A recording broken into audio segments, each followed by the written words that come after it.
Hey everyone, hope you're doing well. Welcome back to the Film Conversations podcast. On July 26th of this year, a story was published by entertainment industry trade magazine Variety about Francis Ford Coppola's behavior on the set of his film Megalopolis. Here's an excerpt from that article.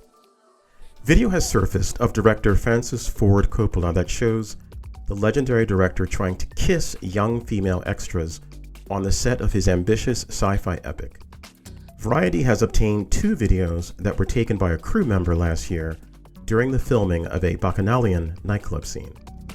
Two sources told Variety that Coppola appeared to act with impunity on set, and unlike traditional movies, Coppola financed the entire $120 million budget himself, so there were none of the traditional checks and balances in place. The videos would appear to corroborate a bombshell report in The Guardian that claimed the 85-year-old director, quote, tried to kiss some of the topless and scantily clad female extras, end quote, and told them, quote, he was trying to get them in the mood, end quote. The Guardian story broke right before Megalopolis made its world premiere in competition in Cannes. Now, after reading the story, I immediately experienced disappointment. As a filmmaker, I've admired Coppola and considered him to be a venerable elder of the industry. But beyond disappointment, however, I began to think of misogyny in the film industry, a matter of patriarchal society and power, among other things. This brings me to our guest, Mary Wild, who, I'm happy to say, has been on Film Conversations before to discuss Hitchcock's Vertigo. On Mary's bio page at the Global Center for Advanced Studies website, she's described as a Freudian cinephile and pop psychoanalyst, creating content related to cinema, philosophy, and the modern cultural landscape. Founder of the Projection Lecture Series at Freud Museum, London, applying psychoanalysis to film interpretation, which has been running since 2012. She teaches at City Lit and Picturesque Cinemas and has produced events for London Centre for Interdisciplinary Research, Picture House Cinemas, White Cube Gallery, and the Morbid Anatomy. She also co-hosts Projections podcasts, contributes to the Evolution of Horror podcast. And of course, links to everything will be in the show notes. So with the introduction behind us, I'd like to welcome Mary to the pod once again, along with my co-hosts, Dennis Claxton. R.C. Charles Roberts is indisposed today, so it's Dennis and I doing the hosting duty. So, hey, Mary, how are you? Hello, Dwayne. Hi, Dennis. Nice to be back here. I'm very well, thank you. Good. So I'd like you to take us in any direction you want to go, because the overall theme is about misogyny in film, and this can be in the industry itself, as we were talking about in the case of Coppola. And I thought it was quite interesting. That's a little detail that I read the story previously, but I had aligned to the little detail about the fact that he self-financed, which gave him even more authority, which is quite interesting, intriguing to me in terms of his display of power. But anyway, take us in any direction you want to go, and then we will follow your lead. Can I just add one thing that I read last night? Yeah. Coppola is suing Variety, of course. Yes, he is. There is a woman suing him in Georgia because this nightclub scene was filmed in Atlanta. And that woman is suing because she said that someone else in a publication, I think it's called Deadline, had denied everything and had said, that this didn't happen, and to me, nor to anyone else that I know of. Yes. So then this other woman is suing, saying, hey, she can't speak for all of us, and it happened to me.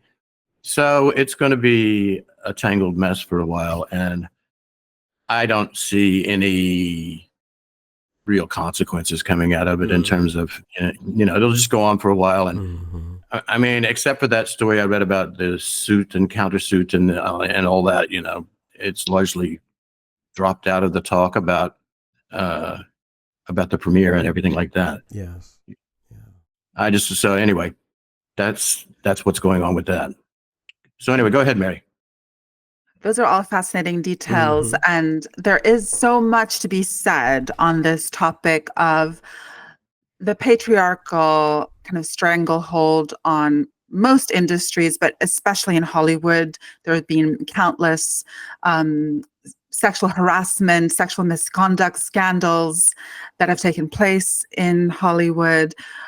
Most notably, maybe the Harvey Weinstein saga that was exposed in 2017, but of course had been going on for many years. But I think that actually it is worth kind of really drilling down and focusing on this one case, as you were wise to do, sort of opening this conversation, because there's some very revealing details here within this story that you, in fact, shared this Variety article with me. When I read the piece, it was just so glaring, and it just jumped at me so strongly that I just had to share my thoughts.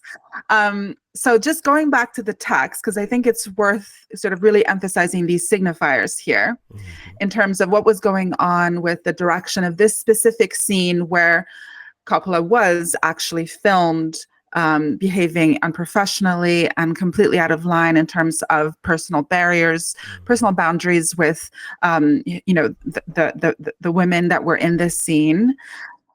And this is now, I'm quoting directly from the Variety article. The filmmaker kept leaping up to kiss and, sorry, let me say that again. The filmmaker kept leaping up to hug and kiss several women, often inadvertently inserting himself into the shot and ruining it, which the source said was unusual. The source goes on to say, I've worked with really important directors, and that behavior is uncommon. The most I've ever seen any director do is say something like, high energy, guys. And the source adds, I've never seen anyone on set, and this extends to a camera operator, so much as touch an actor. Right. So this idea of the compulsion on the part of Francis Ford Coppola to insert himself into the shot, and knowing, as a director would, that by doing that he's actually effectively ruining the shot. That's he's actually acting against his professed business, which is to be the director and make sure everything runs smoothly with the shot. It's the idea that he's now completely broken that, imaginary wall and entered into the action, as it were. The source said that after multiple takes, Coppola got on a microphone and announced in earshot of everyone in the room, sorry if I come up to kiss you. Just know it's solely for my pleasure.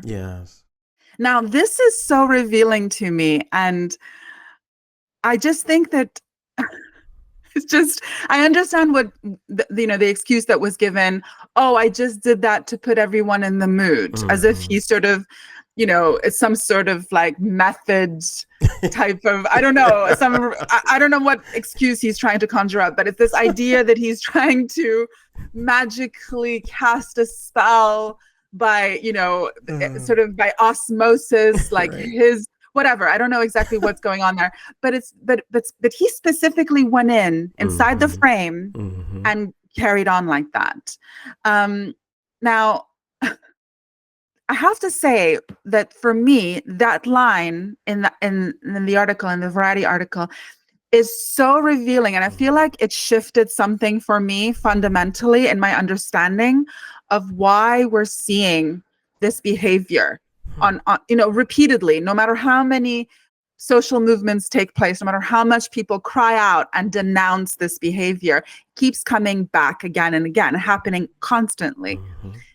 Now, my proposition is that also the information that he self-financed this project. Megalopolis is completely bankrolled by Francis Ford Coppola. He's the head honcho. He's the overseer of everything. And $120 million. I mean, this is $120 million significant of his personal fortune has been spent on this project. So my viewing is this. My proposition is that this is a prime example of someone with an inordinate amount of power, wealth, access, you name it, everything. And he's in a position effectively to construct his own fantasy, literally his own fantasy. This is not, I don't see this as just like an artistic project that he feels compelled to accomplish. I see this as, he's committed to pursuing almost like a Sims reality. Like he's, it's like he's building another world, like a second life for himself, almost, virtually, as it were. Interesting. Not necessarily, people do this all the time. They build, they go on the Sims game. They have these second life, whatever things on the internet, or they hide behind masks and avatars and they engage in, maybe catfishing or whatever it may be on the internet, presenting themselves in an idealized way to live out something, some fantasy that they feel they cannot live out in their reality. Like Caligula dressing up as the god Apollo. And having terrified, people, also put on costumes for him. Exactly. So I feel like this is crossing now the barrier of simply movie making, the pursuit of film direction, which is what we've always known him as a figure for. In this particular case, he seems, it's because of the fact that he's even said it on the set. If I run up to you and kiss you, it's solely for my own pleasure, his own enjoyment, his own jouissance. He's crossed that boundary, which I think is kind of psychotic, actually. It's now he's sort of veering in the domain of psychosis, where the grounding fabric of reality, of his own fabric of reality, is coming undone. It's sort of coming apart.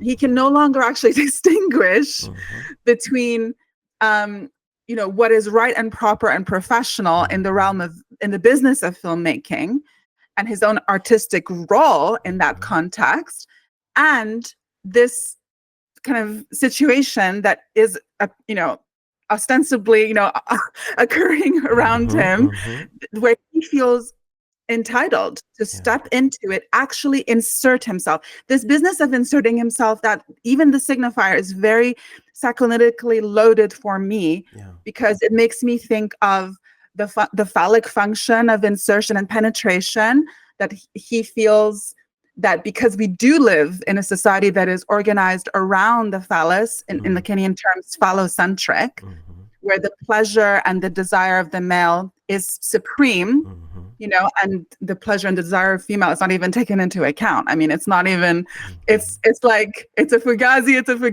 like that line. Yeah, exactly. From The Wolf of Wall Street, the Matthew McConaughey, the famous, it doesn't exist. It is no matter. The female eroticism is disavowed. It's foreclosed. It's not, it doesn't get a look in. It's all about the phallus.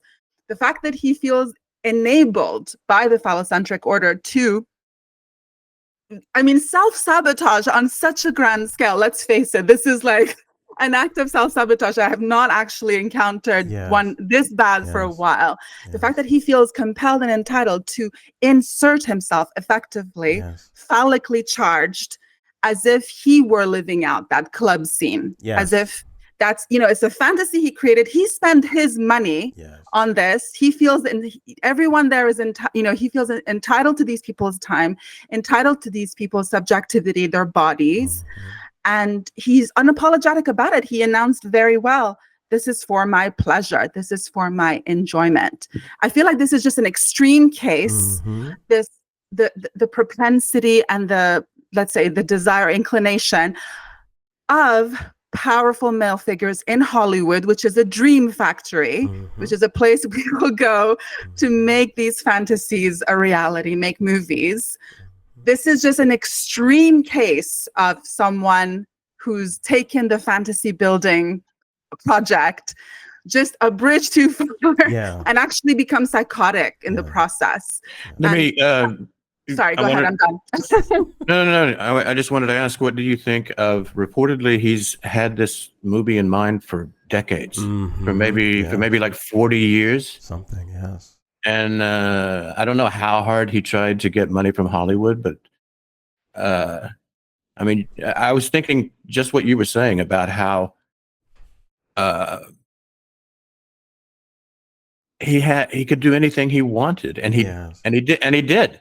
And apparently there were other difficulties early on where he was firing people, and people were saying, if you fire this person, we're all going to quit. And he said, so I did, and they did. And he was just, he wasn't being a team player. Yeah. And he didn't have to be, right? As we've noted a few times, because it's self-financed, because under normal circumstances, so to speak, there'd be, these other producers and these days, venture capitalists, who might say, well, what the hell are you doing with our money? But now he can say, well, it's my money, and I can do whatever the hell I want to do. And I'm 85, and I'm not going to go into a club, so I'm going to make a club. Well, there was something, if I can do this quickly. You guys know Garson Kanin? No, not familiar. No.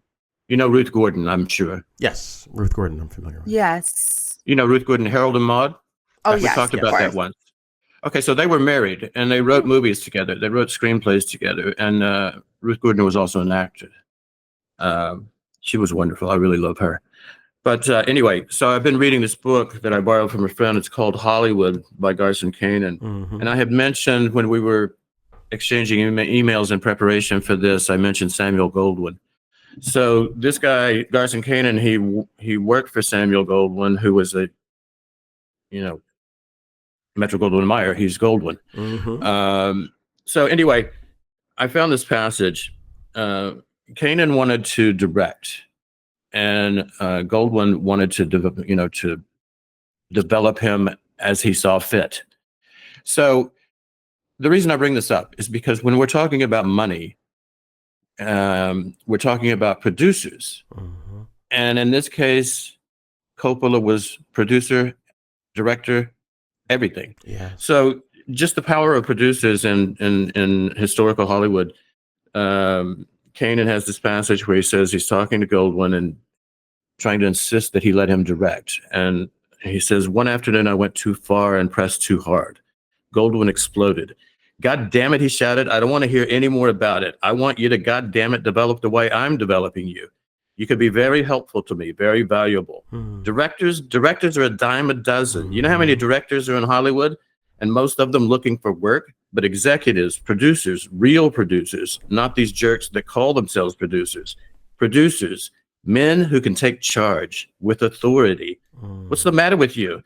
Don't you see that when you're a producer, you hire directors? Producers hire directors, and sometimes they fire directors. Did you ever hear of a director hiring a producer? Did you ever hear of a director firing a producer? Did you? No. So what do you want to be? The fellow who can get fired or the fellow who can do the firing? So in this case, Coppola was all of that. Yes. And he was Metro Goldwyn and Mayer. Yes. Yeah. That's such a great passage. Yeah. Yeah, it's a good book. We said we didn't want to turn this into like Hollywood Confidential. I mean, there's so many scandals, as you mentioned. I mean, the one that really comes to mind with me was not even in Hollywood, but it is Hollywood. It was Brando and Last Tango in Paris and Bertolucci. That whole story. Do you know that one? Yes. Maria Schneider. Yes. She was absolutely victimized, and Bertolucci's response, even years and years later, was, well, you have to have freedom to create. And it's, what about her freedom? Right. It's like you said earlier, she's not there, But this is also, so various forms of tyranny have existed throughout time, of course. Ancient Mesopotamia was not, a land of liberty, for example. But, God knows the Aztecs. But capitalist tyranny has a particular flavor to it because the goal is profit. And so you can excuse everything based upon profitability. Like, I'm doing this because it'll make a good movie, and the good movie will make money. We'll be able to make more movies, and you'll be a star, and this kind of thing. Right. And which is kind of like telling someone the equivalent of maybe an ancient saying, well, I can make you a god. In the eyes of the people, if you do these things. So I think that, you know, Coppola's actions are not unlike, say, the actions of someone who manages a shoe store, who, but whereas the regional manager of a shoe store may have to answer to corporate doesn't care, but there's labor laws to whatever extent, to whatever country you live in. But if you own the shoe store, you know, and you're wealthy enough to own the shoe store, and you're a respected business person in your region, I think what I'm driving at is that there's analogs to this Hollywood phenomena to be found in regional power centers. So that, you know, every town of a certain size, every region will have people who have a lot of money and own industries or own businesses and are able to call the shots, and are able to abuse people above and beyond the type of abuse that people, you know, have to endure under other circumstances because of their power. And so, but Mary, I'm wondering what your thought is about the difference. And you mentioned that it's a dream factory. What is the difference ideologically or psychoanalytically between, say, I'm an asshole who owns the shoe conglomerate, and I go into the store and it's like, oh, all the women have to wear 9-inch heels because that's what I like, you know, that kind of thing. What's the difference between that? Is there a difference between that and, say, what we see in the film industry and in entertainment? Or is it 6 of one, half dozen of another, as the old saying goes? Well, I mean, again, to quote this, you know, a line from the Variety article, this is the source who said, because Coppola funded it, there was no HR department to keep things intact. Not even that, yeah. You know, who were they supposed to talk to? Complain to Coppola and report Coppola to himself? Right. But this is actually by design. Yes. You know, so what's happened here is that there's been a total hijacking of all possible subjective power. So he is the final word. He is the absolute, you know, master commander, all-seeing eye, all fondling hands. You know, like he's just very much at the helm of this. Yes. And there is no higher authority than himself. Now, he, you know, might have been advised to not do this. I mean, even before all of this happened, even before shooting began, he might have been advised, are you sure it's wise to invest $120 million of your personal fortune on a project that, yes, you know, probably, yes, as you know, you said, Dennis, he's been trying to make this film now for many, many years. It's been something of a preoccupation for him. So I can understand artistically, you know, why he would be so perseverant. That's normal. But it's the fact that he, you know, he wanted to have those high stakes. For me, it's we're now in the kind of domain of the death drive. He's now in the kind of, I suppose, mental condition of, you know, sort of high stakes, high risk, you know, putting himself in a situation where he is essentially like cast himself in the role of total, you know, all powerful being on this set.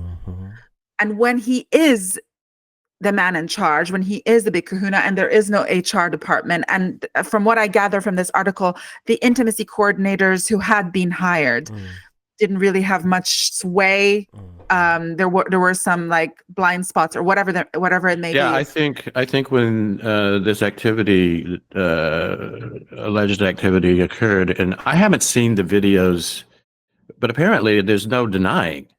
No. Yeah, that's right. Yeah, that's exactly. So right. Anyway, apparently intimacy coordinators were not even there that day or that series of days, something like that. And, you know, speaking of intimacy coordinator, I read that's something quite new.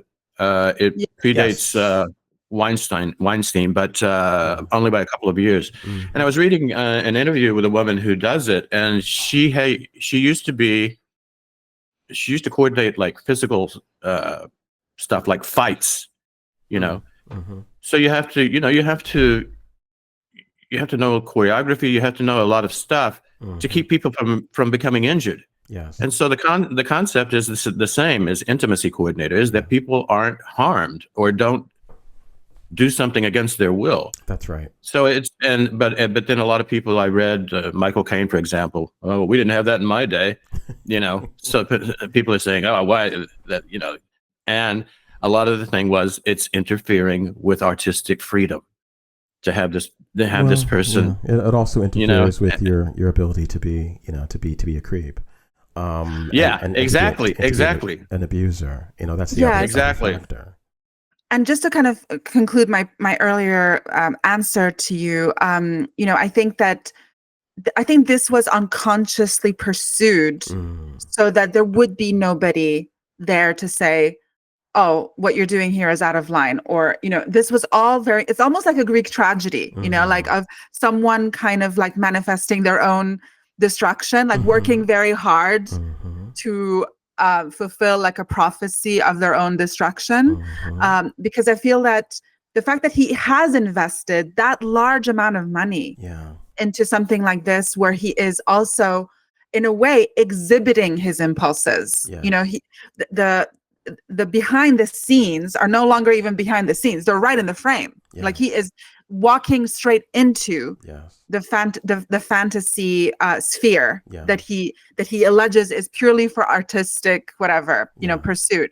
So I think the preoccupation, I think actually, like maybe for many, many years, he might have dreamed about making this film, but maybe he was the one who walked away from perfectly good deals with maybe studio executives or business type people or producers or funders or financiers, whoever it may be. He might have actually been the one to like refuse to take up their offer to make the film, because he probably only ever, I'm speculating, but I can only imagine that he probably only ever envisaged creating this work purely under the kind of influence of his own desire, uninterrupted, totally running free flowing, so that he can go ahead and insert himself right into the scene. That was, I think, unconsciously, that might have always been the plan. And so I think that at the end of the day, it was, whether consciously or not, it was by design that he should be like, he should have monopolized this project the way that he did. So I don't know about, I can't really compare to other misconduct that I've, cases of scandals that are maybe similar or adjacent to this. I feel like this one's quite unique. It brings to mind something though. There's a YouTube essayist on film who I follow called Cinema Tyler. And one of the things I love about the way that he does film for YouTube is that he'll take a particular director or a particular film, like one film, and just do a whole series of videos, 5, 6, 7 videos on one film over time. And he has been working on Apocalypse Now for a very long time. Like as things are unearthed about it, he'll then make a video. And one of the videos was about how the scene with the race will be cheerleaders, the Dallas Cowboy cheerleaders. The US. No, they were Playboy centerfolds. That's right. So so as some people might know, there was a division, not a division, but a kind of a quasi government organization called USO, for I think Service Organization, United Service Organization. That the idea is that it would provide entertainment to troops in the far-flung U.S. empire, and typically that would include comedians and musicians, but also pretty girls, dancing, pretty women dancing, and that in this particular Cinema Tyler mini documentary, he talks about how that was filmed, but then also how the women, there was a scene of the women after their USO show, which goes wrong because the Viet Cong are around and all sorts of things go horribly wrong. It is a combat zone after all, and there's a scene in which the women are with the men who are the stars of the movie, and the idea is that they under very horrible, wet, dirty conditions have sex with these men. But Tyler mentions the fact that the women themselves, the actual women who were acting, said that they were mistreated. They didn't allege that they were sexually abused, but just that they didn't feel safe. And that Coppola did nothing to make them, to ensure their safety. And that they felt misused and mistreated and treated like chess pieces, so to speak. Mm. And at the time, as abusive and terrible as this is, you think, yeah, that's just how these bastards can be. I mean, you may enjoy the art, but you have to acknowledge, the crimes, right? And so this comes to mind because I think there's a temptation to say, well, he's an old man. Sometimes people will say things like this. Well, he's 85, and so that he'll behave like this. But there's evidence that he might have been behaving like this when he was 35 or 40, or and so forth, many decades ago. And that this is just part of. He just happens to be old now, but this is just part of the way he thinks, and that makes me think about, Michael Bay, and it makes me think about just directors and people in the industry in general. That women are, of course, they are indeed chess pieces, or they're there to attract attention and to be used. And so that's part of their purpose on screen, but that's also how you, as the filmmaker, are thinking of them. Like, you may not be thinking of Brad Pitt that way, but you may think of the pretty extra in the background that way, right? Because you're already primed by the society to think of women, in these terms, particularly vulnerable women who have no power, in these terms. And I'm wondering what you think about that. Well, so I mean, I personally, I find it very odd when people do make comments about, it being understandable that someone would behave a certain way because of their age. Mm-hmm.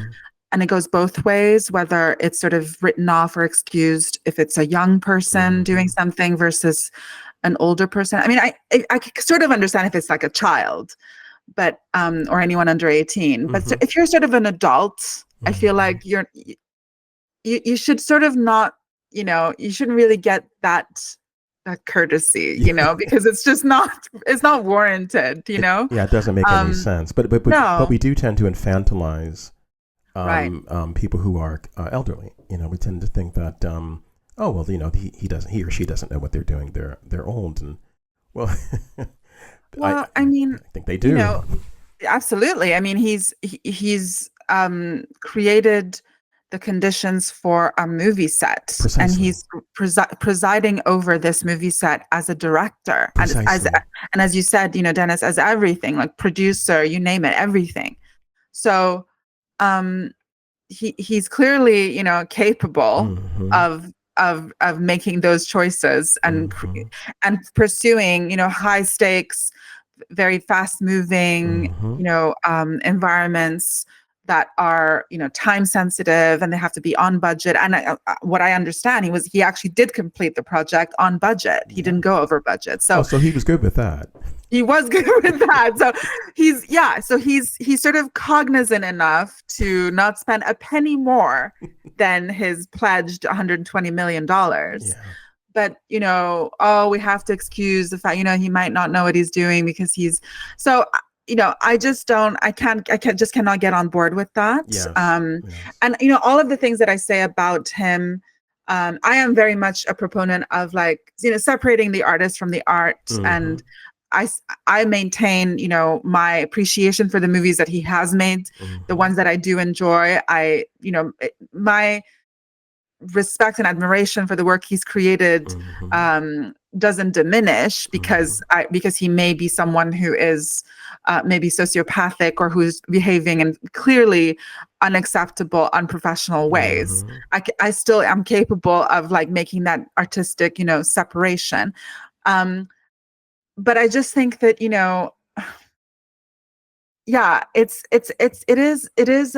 it's a complex one because in a way it's sort of the timing of this information is also interesting because this has come to light prior to the release of the film. In fact, it came to light just prior to the Cannes screening. Is that right? The Cannes Film Festival screening? Yes, that's right. Yeah.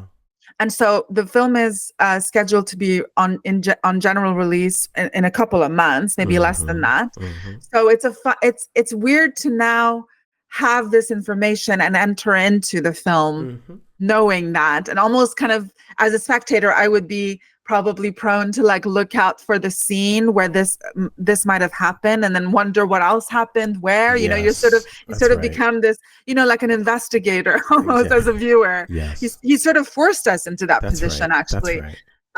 This where now he doesn't have a legion of fans maybe going to seeing the film. Maybe among those fans are also people who feel they've been put unwittingly in a sort of panopticon of like, as the watcher, actually, of like looking for misconduct when we never asked to be in this position. We just, all we ever wanted was a good movie, you know? Like, I was looking forward to, I mean, I didn't know what to expect, but I would say I was curious.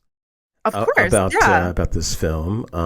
You know, I'd seen some excerpts or teasers, and I thought, oh, this could be intriguing. It kind of seems warmed over on themes that I've encountered before, but you know, many things are. But if you can always, if you're good, you can find new ways of telling similar stories, right? But you're exactly right. The moment the variety story hit, I'm like, oh, okay, now I have a different way of even thinking about this entire project.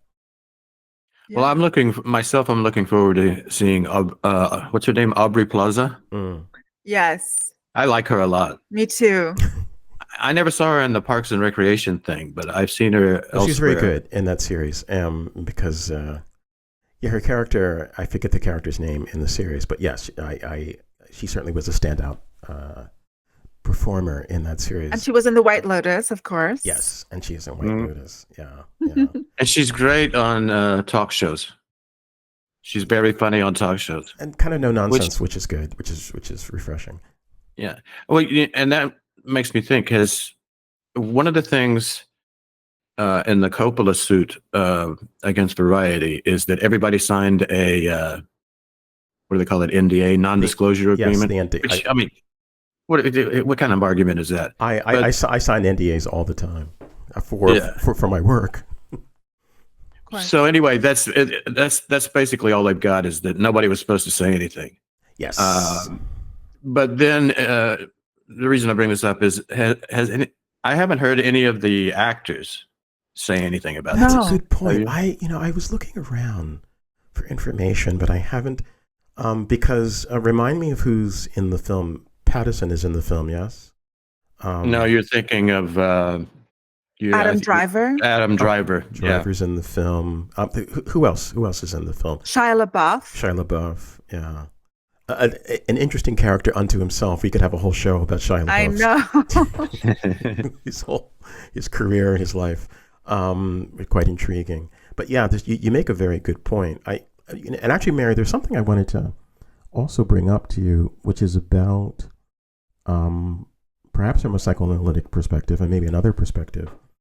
So to set this up, a few years ago, I read a book, and I forget the author's name. I'll find it and put it in the show notes. But the book was about, I think the title of the book was "Why Sex Was Better in East Germany," and this scholar interviewed women who had lived in what was East Germany, and they talked about how their romantic and sexual lives were much better before reunification. And this intrigued the author. And again, this will be in the show notes once I refresh my memory and find the link to the book, because it's quite a good book. Yeah, it's called, I just looked it up, Why Women Had Better Sex Under Socialism. Under Socialism, precisely. Published in 2017. Yeah, and it's an excellent book because it's a comparative study of socio-political and political economy and the impact that these things have upon even patriarchy and misogyny. Because the author's point is that misogyny and patriarchy existed in East Germany, and yet these women now, with reunification, they had to compare and contrast. And one of the things that really stood out to me was they said that men in East Germany did not have the excuse of wealth or displays of wealth, or I have a lovely home, I have a fancy car, I have a fancy job. They said they had to be interesting. It's like, well, what books have you read? What can you bring to the table intellectually. Also, are you sweet? Do you know how to make love? I mean, just these various things, do you want to get to know me?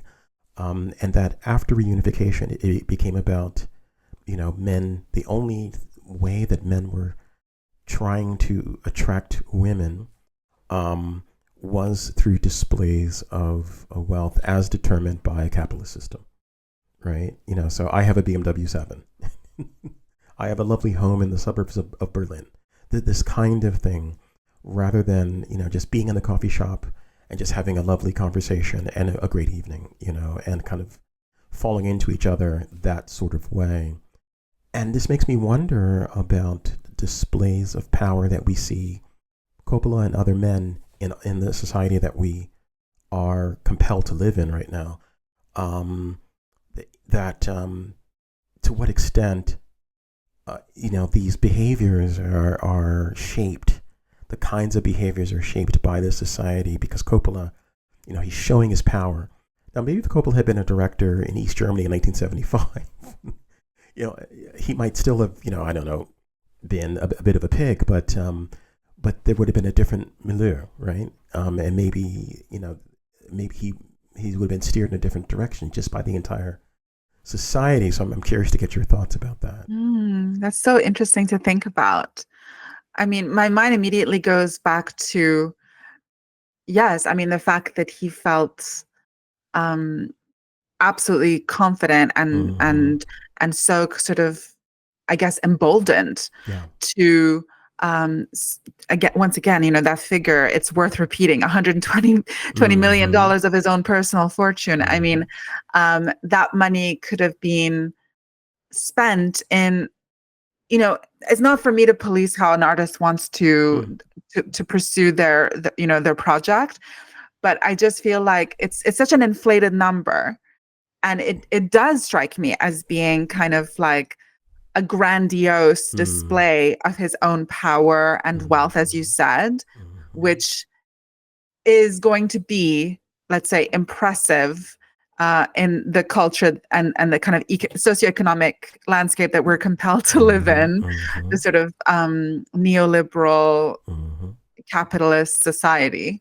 But I think that you can almost take that figure, and for me, it just signifies so much more that he is investing his whole self in this. Yeah. This is like some sort of, it's not even, the Megalopolis is just a byproduct of what's really going on. The film itself is just like it's just a byproduct. The real, in a way, performance art, the real sort of absurd or morbid piece of like a display or exhibition is someone choosing to invest that much of themselves in their own downfall. The fact that he is in a position to even get to that point. I mean, it makes me think that he must really be surrounded with a lot of dishonest advisors. Yeah. Or maybe just people who don't care that much about him. Because if he had a lot of convincing, strong, capable debaters around him, he would have taken just a different path. He might have struck a deal with a studio that would have been open to his ideas, and they might have been compromises, but very importantly, it would have diluted the way that he has monopolized his own power over this project. It convinced him to go that. I think that is actually the sensitive and sensible route to go down, because it would have then prevented, or at least put some safeguarding measures in place where he wouldn't have been put himself in a position to let so much of his mask slip and reveal such dark impulses and this sort of professional behavior. I just feel that yes, it is impressive in a way. If one is impressed by this sort of thing, like, oh wow, look at this artist, they've had so much success that they're able to self-finance to this eye-watering tune of money, to the tune of this eye-watering amount of money. But But my point is that actually it's the reverse. It's really the reverse. We've come into an economic condition now where people are they think they're being impressive by doing these things, but really they're just the inflated amount of money that they have access to is really only enabling their sort of dogged determination to destroy themselves in the process and completely self-sabotage, which is what he's done now. He's invested his whole self into his own destruction. And that also goes for the Prime Minister of the UK, where I live, and his sort of like love of freebies and his attraction to, the kind of eye-watering amounts, donations that will absolutely influence him and his policies. And he thinks that this is great. This is a marker of success, but I think it will be his downfall.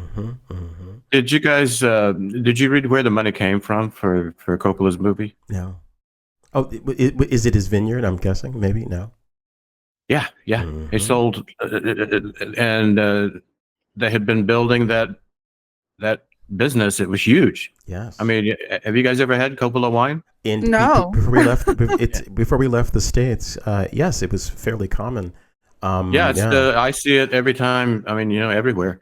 And they had been building that that sort of wine empire since the 70s. Yeah. And he sold it. And I wonder what his wife thought. Oh, I did not know he sold it, the vineyard. They kept a chunk of it, but and it was interesting because here's a story from 2021. Delicato Family Wines, which has quietly become one of the fastest growing wine companies in California, is now adding the sizable Francis Ford Coppola winery portfolio. The Coppola family will continue to own and operate Inglenook in Napa Valley. Yes. And then another one in Oregon. But anyway, this whole story is like a business paper story. It says nothing at all about the movie. Right. But obviously that's why he did it. And like I say, I wonder what his wife thought about that. But that's actually even more to your point, Mary, right? Because here we have him in repose, so to speak, right? He's 85. He's an elder statesman, as I said in the beginning, and he has this winery, very popular wine. Actually, my wife and I enjoyed Coppola wine. I think they had a nice Chardonnay that we enjoy, right? So you think, okay, now's the time for you to rest on your laurels, maybe help younger people, with your resources, because you still love film. You're not dead yet. Of course. But here you roll the dice in this way, and then on top of that, as you say, you walk into the scene. Yeah. So you're abusive, and you're walking into the scene like we've talked about Death Drive previously, but I think it would be worthwhile in this show to reintroduce listeners to that and apply it to this particular situation. Yes, absolutely. The Death Drive, the Freudian concept of, this sort of, I guess, an impulse or an instinctive drive that exists alongside the life force, the erotic component of the psyche, which is the animating force, eros being the thing that sort of, puts a spring in our step, is productive, it's life affirming, it charges us toward positivity in life. And also, maybe procreation is, if one is that way inclined. The sort of the force that's sort of always in tension with the life force is the Freudian notion of the death drive, which is successors referred to as thanatos, existing in a kind of entwined dual system with eros. And thanatos is a sort of paradoxical instinct that deters us from affirming our own life. It's our own actions that we do that contribute to our own undoing. We have no one to blame but ourselves. We are the ones sabotaging opportunities. We are the ones, harming ourselves and preventing ourselves from success.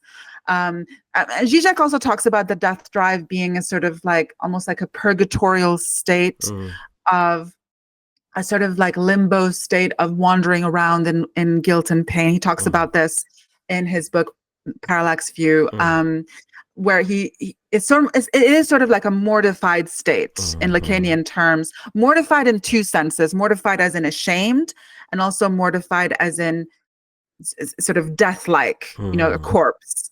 And so this is the entity. The death-driven entity is zombie-like. They are behaving almost like an automaton, unthinking, and actually, walking into a set of your own movie where you are in clear view of everyone behaving, just completely unacceptably.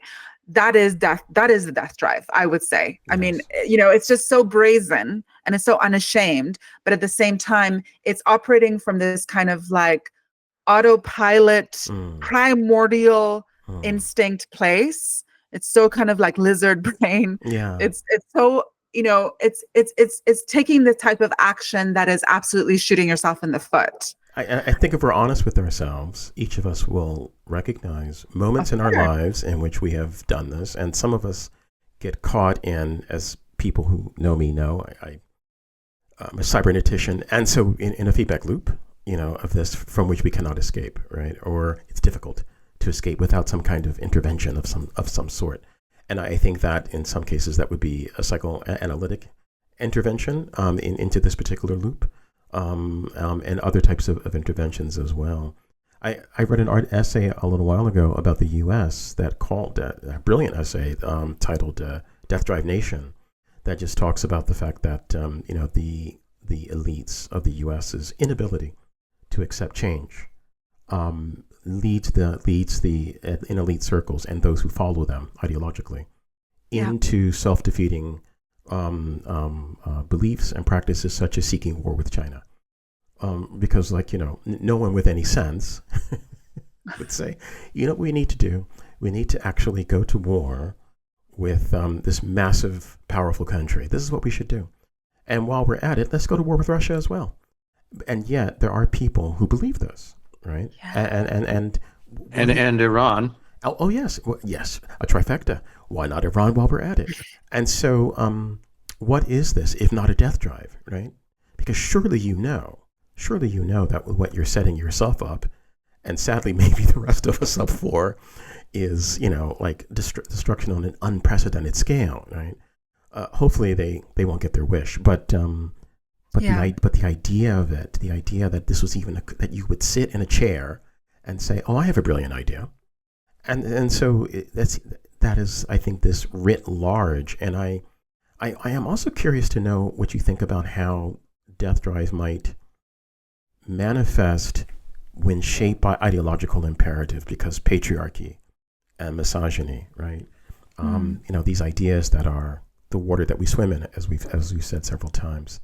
How something like this particular phenomena would work its way through a psyche, within a patriarchal and misogynistic society, in relation to, within the relationship between men and women within cis and hetero situations.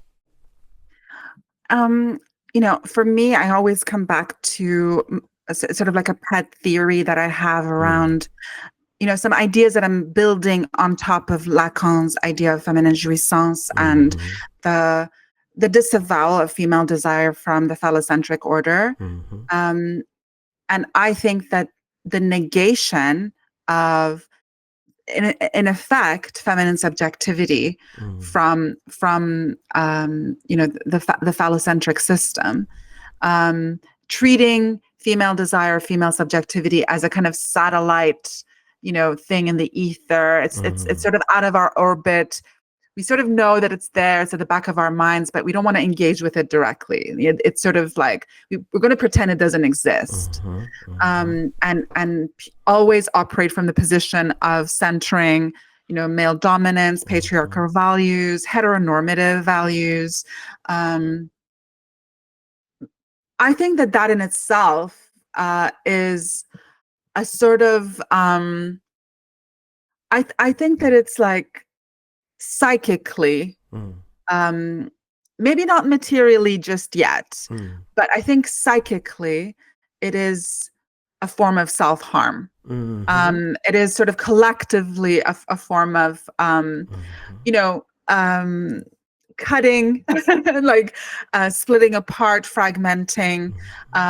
It is the opposite of integration. It is, and this in itself then sort of attracts, it becomes magnetized with a very dark demonic energy, frankly, and it sort of attracts to itself all kinds of like nefarious forces, including the kind of like fetishization of war, fetishization of hoarding wealth, of really toxic discourse around, people's basic human rights. It sort of attracts to itself a lot of the very unpleasant, sort of unpalatable things that we see in our culture. And I think, the only way out of this is to embrace the life force. While also like bearing in mind that we do have this propensity for self-sabotage. I think that people think that when they learn about, I hear people talk about, upon first learning about the death drive, that maybe the solution is we just like we sort of like try and completely suppress our death drive, and we completely try and like just like, I don't know, eradicate it somehow. That is not possible. It's already kind of embedded in us. It's operating like a double helix. It's an entwined dual system with a life force. My perspective is that the healthy way out of this is to, on the one hand, integrate our death drive in a productive way. The death drive can be integrated in a healthy way. Jungians talk about integrating their shadow in analytical work, confronting their shadow, etc. It is possible. And that is often done in creative pursuits. The fact that so many of our governments today work actively to suppress funding for the arts is a very good way to ensure that the death drive will not be properly processed and integrated, and rather come up in very toxic, dangerous ways. So on the one hand, we have to integrate our death drive in healthy, sublimated ways. And on the other hand, we really have to, if we are committed to being a human species, and if we purport to want to have a future as a human species, we have to embrace our life force. And the way to do that is to integrate the subjectivity of not just phallic entities. We also have to integrate other desires, let's say, and othered desires as well. So I guess that's kind of, it's a sort of thing that I'm developing more and more. I touched on this a little bit in my first book that I've just now submitted for publication, Psychoanalyzing Horror Cinema. But I will develop my thoughts on this further in my second book on feminine jouissance in cinema. Oh, very nice. Mary, I was going to say, every time we talk to you, or every time I hear you talk about, very knowledgeably about a psychoanalytical approach, I think one of the things that, for people who don't like it, I think one of the things that makes them nervous is that it makes so much sense. Yes.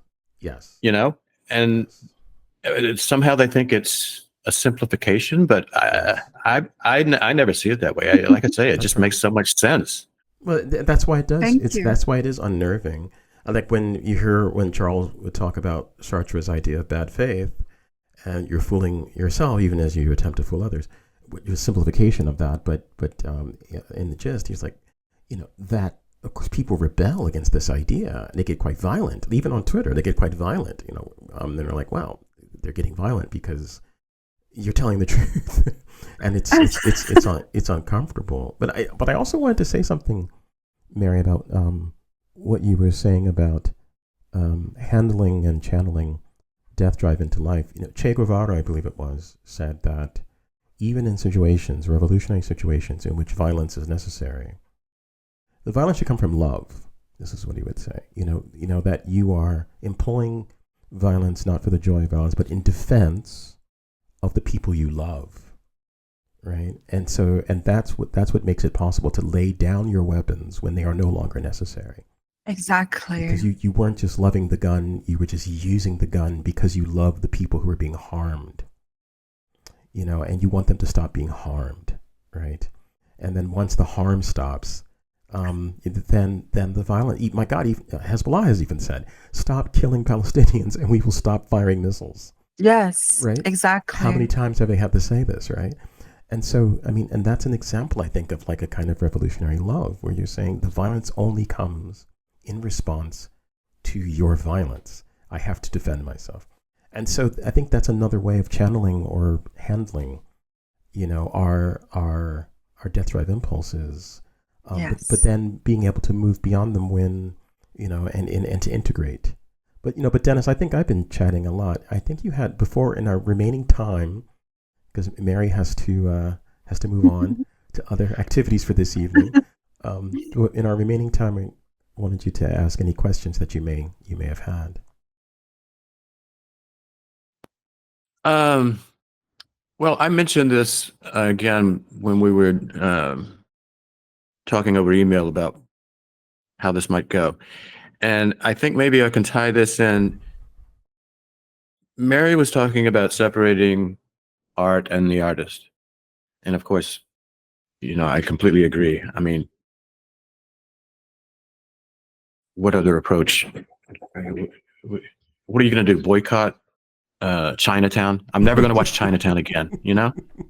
I no.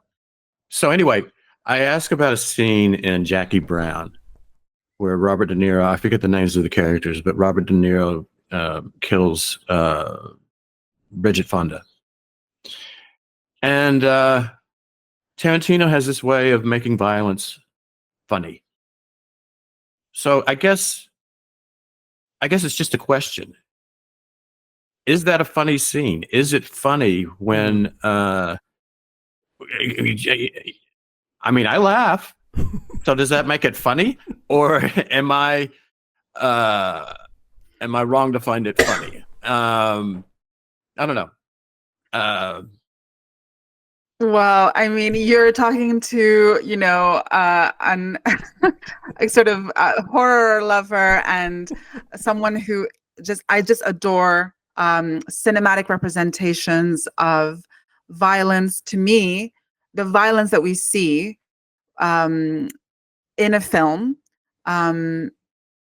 if one feels connected to it, if there's a sort of positive identification going on in the sense that as a viewer, you feel like positively attached to what you're seeing artistically.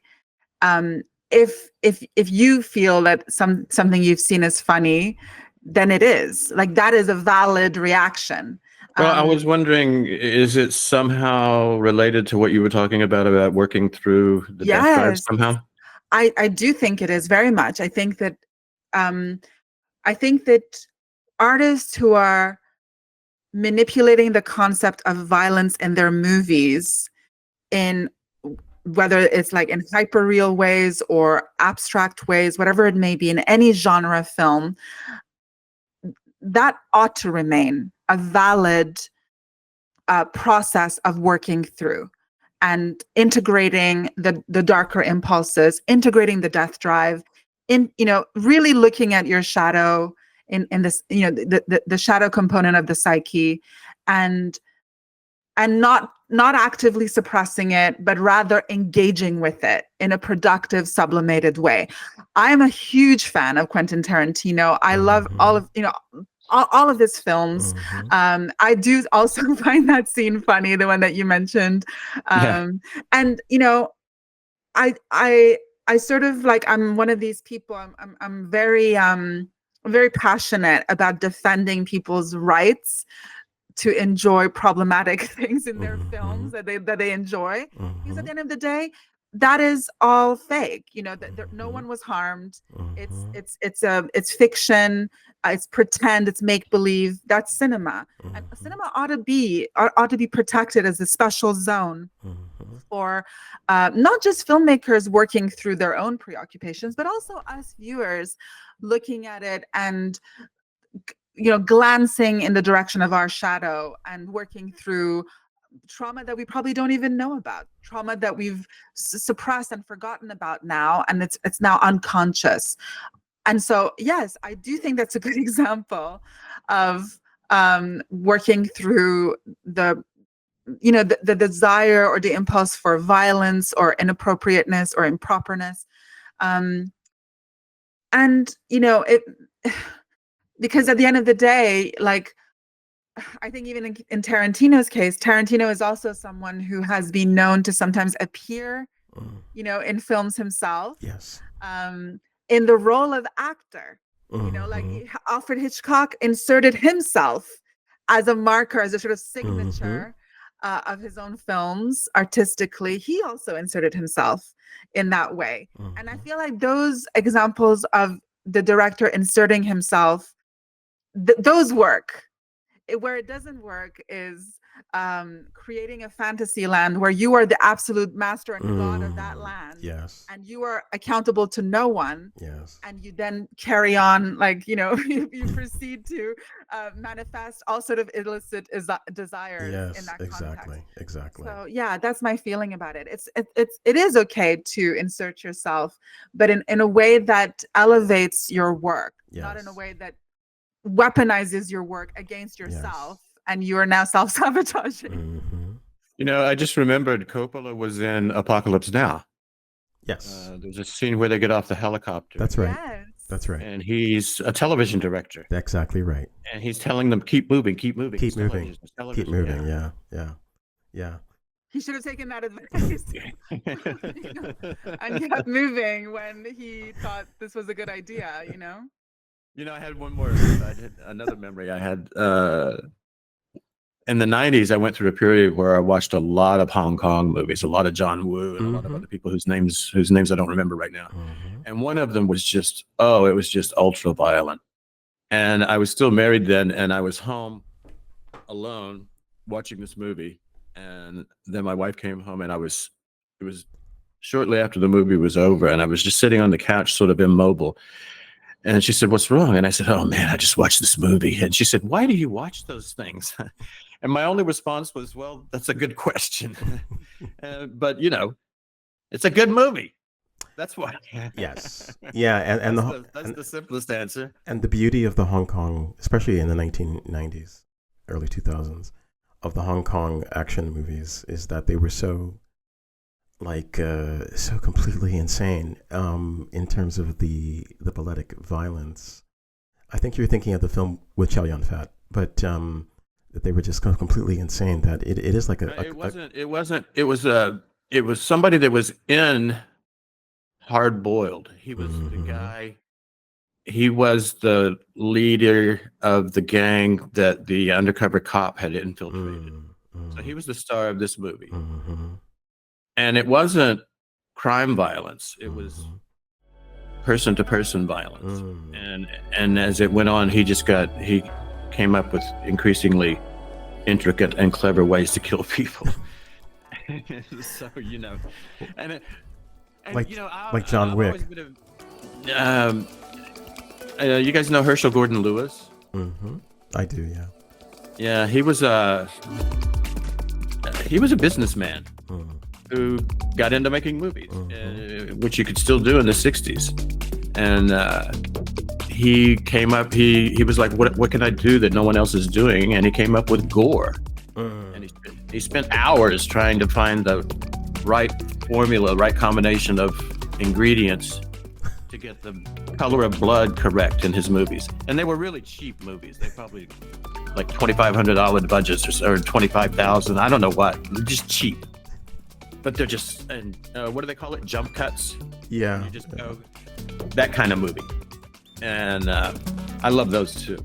Anyway, now we're getting off track. Well, Mary, thank you so much for your time this evening and for your insights. Yeah, it's always great to talk to you. Yeah. Thank you so much. Likewise. Always nice to talk to you.